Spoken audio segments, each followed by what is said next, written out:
श्रीमद्भागवत प्रथम स्कंद सप्तदश अध्याय। सुत उवाच कहन्ति सुत सुधमने शुण सकल मुनिजने से राज सरस्वती कूले विजय चतुरंग बले से राज ऋषि परीक्षित तेज की प्रकाशे आदित्य तक्षणे सरस्वती कूले पशिला गोमिथुन बेले देखिला राज रूप श्री लोहार जष्टि करे धरी शोभा बेतार शुभ्र देही कपट बेसे सज होई सर्पर प्राय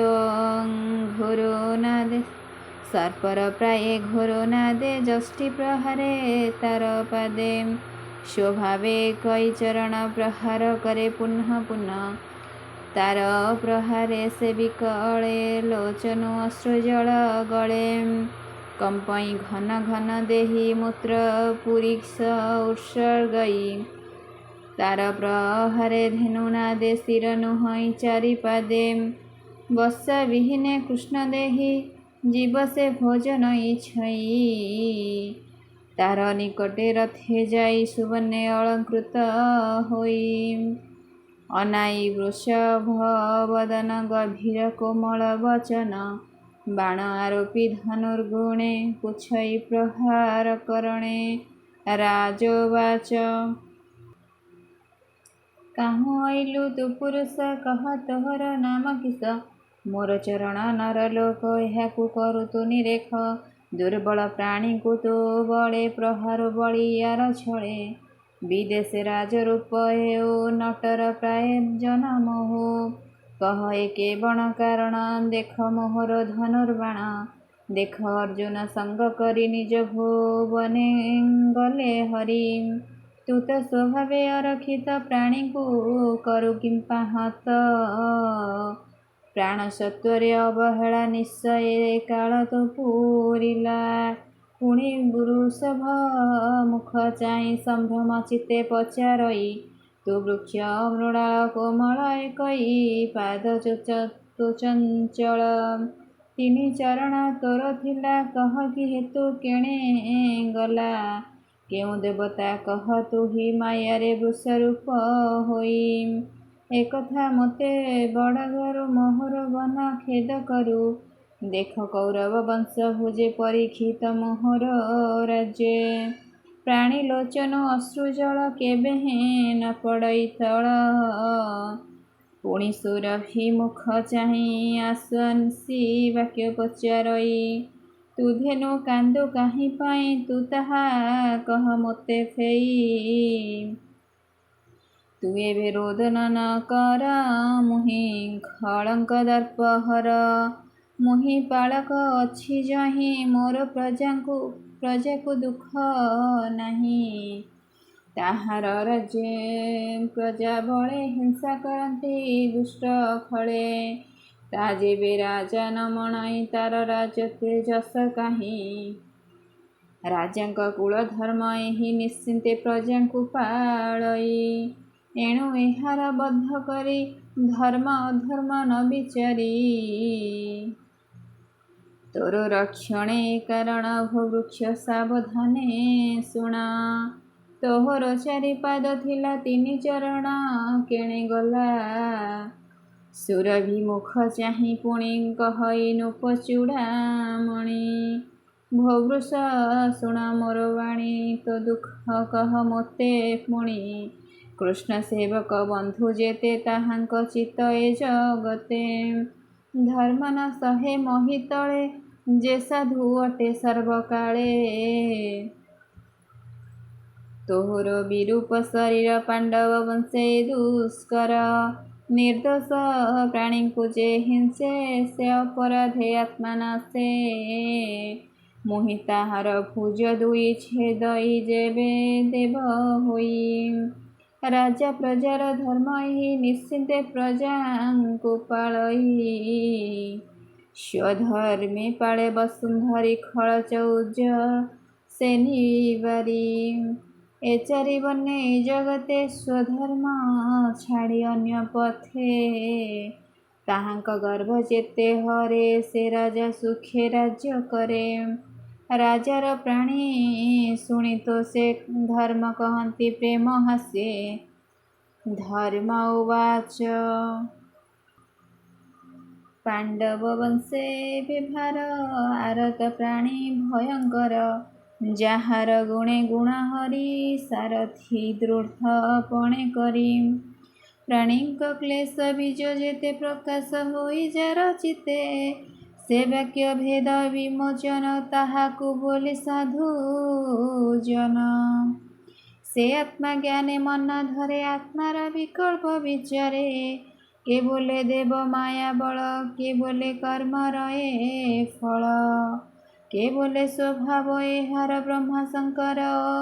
ଶଙ୍କରେ ଅଗୋଚର ତର୍କି ନ ପାରେ ଯାର ମନେ ହାକେ କହିବ ବଚନେ। ଏହାଦି ଯେ ବୁଦ୍ଧି ବୃତ୍ତାନ୍ତ ତୁ ରାଜା ମନେ ଏହା ଚିନ୍ତ। ଏମନ୍ତ ଧର୍ମ ମୁଖୁ ଶୁଣି ସେ ରାଜା ମନେ ମନେ ଗୁଣି। ମନରୁ ଖେଦ ଦୂର କଲା ସ୍ୱରୂପ ଧର୍ମକୁ ଦେଖିଲା। ଦେହେ ଉତରି ଅକ୍ଷମାଳ କଟିରେ ଅର୍ଜିନାଦୁକୂଳ। ଲମ୍ବେ ସୁନ୍ଦର ଚାରିକର ଶିରେ ଶୋଭଇ ଜଟାଭାର। ତନୁ ଶଶାଙ୍କ ବପୁ ଗଞ୍ଜେ ଶିବର୍ଷ ଚିହ୍ନ ହୃଦେ ସାଜେ। ଯେସନେ ତଡ଼ିତ ତରାସ ରାଜା ଦେଖିଲା ସୁପ୍ରକାଶ। ରାଜାଙ୍କୁ ସ୍ୱରୂପ ଦେଖାଇ ସେ ବୃକ୍ଷ ଭଗ୍ନ ପାଦେ ରହି। ସେ ରାଜା ଦେଖି ନିଜ ରୂପ ଚିତ୍ତେ ପ୍ରକାଶେ ଜ୍ଞାନ ଦୀପ। କପାଳେ ଦେଇ ବେନିକର ଧର୍ମକୁ କହେ ନୃପବର।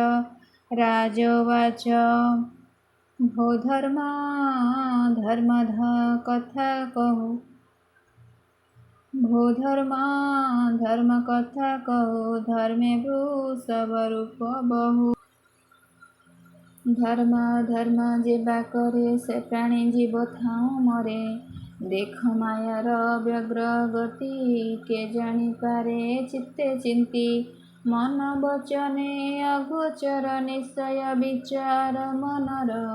ତୋହର ଚତୁର ଚରଣ ପ୍ରଥମ ଯୁଗ ଆଭରଣ। ତପ ଶୌଚ ଦୟା ସତ୍ୟ ଯେ ଯୁଗ ଅନୁରୂପେ କୃତ। ସତ୍ୟର ସଙ୍ଗେ ତପ ଗଲା ଶୌଚ ନେତ୍ରାରେ ରହିଲା। ଦ୍ୱାପର ଗଲା ଦୟା ସଙ୍ଗେ ମିଥ୍ୟା ରହିଲା କଳି ଯୁଗେ। ତପକୁ ସର୍ବନାଶ କଲା ଶୌଚ ସଙ୍ଗେ ସଂହାରିଲା। ମନ ରହିଲା ଦୟା ବଳେ ଚରଣ ରହିଲା ନିଶ୍ଚଳେ। ଏବେ ଯେ ଅଛି ଏକ ପାଦ ଏ କଳି ଏହାକୁ ଆପଦ। କଠୋର ତପ ଯେ ପାଳିବ ସେ ପ୍ରାଣୀ କୃଷ୍ଣଙ୍କୁ ପାଇବ। ସେ ସତ୍ୟ ଯୁଗ ସତ୍ୟ ଭାବ ଏ କଳି ଅନ୍ତେ ପ୍ରକାଶିବ।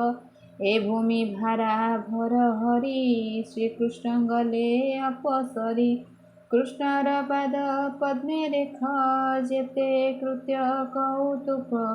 ପବିତ୍ର ସୁନ୍ଦର ଶରୀର ଦେଖି ଆନନ୍ଦ ସୁର ନର। ସେ ହରି ଛାଡ଼ି ଗଲେ ଯେବେ ଦେଖ ଏହାର ଦୁଃଖ ଏବେ। ଦୁର୍ଭାଗୀ ପ୍ରାୟ ଅଧୋମୁଖୀ କାନ୍ଦଇ ଅତି ଦୁଃଖେ ଦୁଃଖୀ। ପାପିଷ୍ଠ କ୍ଷୁଦ୍ର ଘାତୀ ଯେତେ ସର୍ବେ ଭୁଞ୍ଜିବେ ମିଳି ମତେ। ଏ ରୂପେ ଧର୍ମ ବସୁନ୍ଧରି ବାକ୍ୟ ବୋଧନେ ବଶ କରି। ତୀକ୍ଷଣେ ଖଡ଼ଗ ଧରି ହସ୍ତେ ମିଳିଲା କଳିର ଅଗ୍ରତେ। ଅଧର୍ମ ହେତୁ ବଳେ ମାରି ମୁହିଁ ପାଳିବି ବସୁନ୍ଧରି। ଏମନ୍ତ ଶୁଣି ତା ବଚନ ପଡ଼ିଲା ନୃପତି ଚରଣ। ପ୍ରାଣ କାତରେ ଉଦବେଗେ ପଡ଼ିଲା ରାଜା ପାଦ ଯୁଗେ। ସେ କଳି ପ୍ରାଣର ବିକଳେ ପାଦେ ପଡ଼ିଲା ସେତେବେଳେ। ଦେଖିଣ କଳିର ବିକଳ ସ୍ୱଭାବେ ମେଦିନୀ ବତ୍ସଳ। ତାର ବିକଳ ମୁଖ ଦେଖି ଖଡ଼ଗ ଭୁଜେ ଊର୍ଦ୍ଧ୍ୱେ ରଖି ଦଶନ ଛନ୍ଦି ଓଷ୍ଠେ ଧରି କଳିକି କହେ ରୋଷ ଭରି। ପରୀକ୍ଷିତ ଉବାଚ ତୁ ଯେ ଅଞ୍ଜଳି ଶିରେ ଧରି ପାଦେ ପଡ଼ିଲୁ ଭୟ କରି। ଅର୍ଜୁନ ବଂଶେ ଜନ୍ମ ଯେତେ ତାହାକୁ ଭଜୁ ନାହୁଁ ଚିତ୍ତେ। ଅଧର୍ମ ବନ୍ଧୁ ତୁ ସ୍ୱଭାବେ ମୋର ବଚନ ଶୁଣ ଏବେ। ମୋହର କ୍ଷେତ୍ରେ ନ ପଶିବୁ ଯେବେ ଜୀବନେ ତୁ ବର୍ତ୍ତିବୁ। ତୁ ଚାହିଁଥିବୁ ରାଜା ଘରେ ଅଧର୍ମ ଯୁଦ୍ଧ ତୋ ସଙ୍ଗରେ। ଲୋଭ ଅନର୍ଥ ଚୌର୍ଯ୍ୟ କର୍ମ ଏ ଆଦି ଶ୍ରେଷ୍ଠ ଯେ ଅଧର୍ମ। ଦମ୍ଭ ଦୁର୍ଜନ ଆଚରିତେ ମାୟା କଳହ ମୋହ ଯେତେ। ତୋହର ସଙ୍ଗେ ଥାନ୍ତି ଏତେ ମୋ ପୁରେ ଥିବୁ ତୁ କେମନ୍ତେ। ଯେ ପ୍ରାଣୀ ଥିବେ ସତ୍ୟ ଧର୍ମେ ତହିଁ ନ ପଶିବୁ ସମ୍ଭ୍ରମେ। ଏ ବ୍ରହ୍ମାବର୍ତ୍ତେ ଯେତେ ଜନ ବ୍ରାହ୍ମଣ ଆଦି ଚାରି ବର୍ଣ୍ଣ। ଆଗମ ନିଗମ ପ୍ରମାଣେ ଯଜ୍ଞ ସମ୍ପାଦି ଯେ ବ୍ରାହ୍ମଣେ।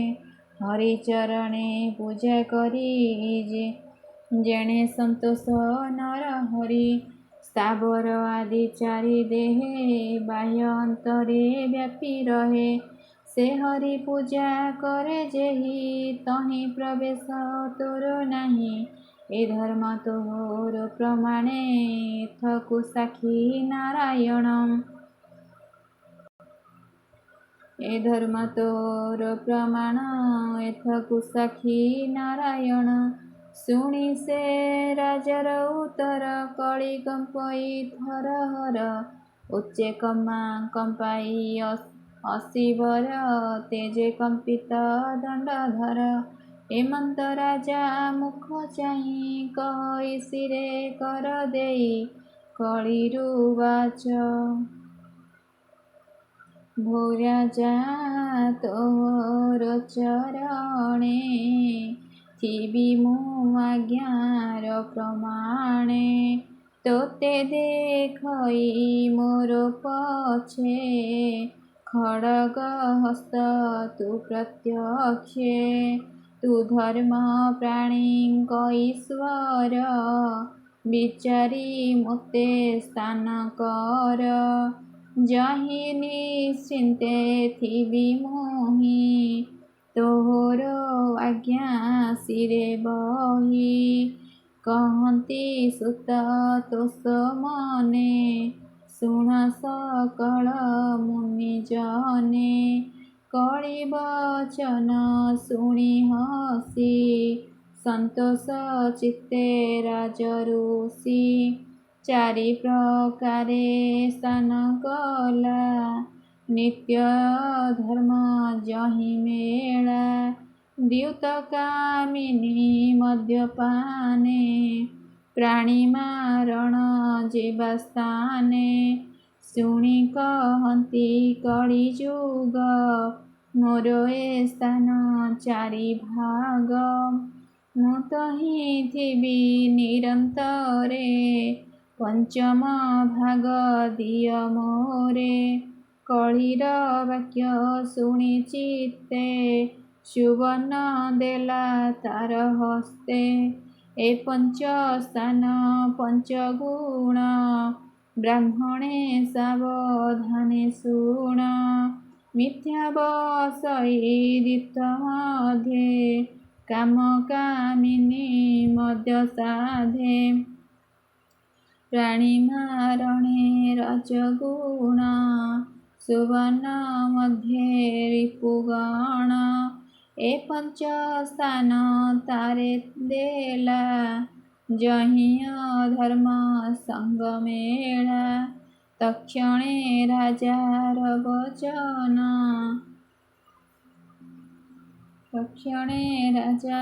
ବଚନେ କଳି ବସିଲା ପଞ୍ଚ ସ୍ଥାନେ। ପ୍ରଣମି ଅଭିମନ୍ୟୁ ବଳା କଳି ଯୁଗକୁ ସ୍ଥାନ ଦେଲା।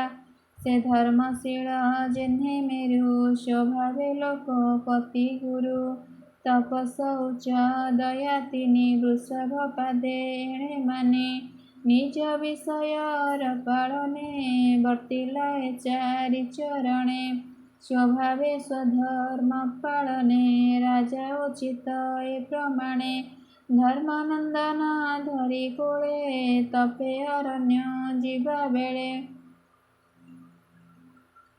ତପେ ଅରଣ୍ୟେ ଯିବା କାଳେ ଏମନ୍ତ ଶିକ୍ଷା ତାକୁ ଦେଇ ସ୍ୱର୍ଗେ ଚଳିଲେ ପାଞ୍ଚ ଭାଇ ସେହି ପ୍ରକାରେ ମନେ ଗୁଣି ଧୀରେ କୌରବ ଶିଖାମଣି ହସ୍ତିନାପୁରେ ରାଜନୀତି ପ୍ରଜା ପାଳନେ ଚକ୍ରବର୍ତ୍ତୀ ଏମନ୍ତେ ଅଭିମନ୍ୟୁ ସୁତ ପ୍ରଜା ପାଳନେ ସୁବିଦିତ ଯାହାର ରାଜ୍ୟେ ତୁମ୍ଭେ ଯାଏ ଥାଇ ହରି ଭଜନେ ପାପ ତହିଁ ସେ ହରି ଚରିତ ବିଶ୍ୱାସ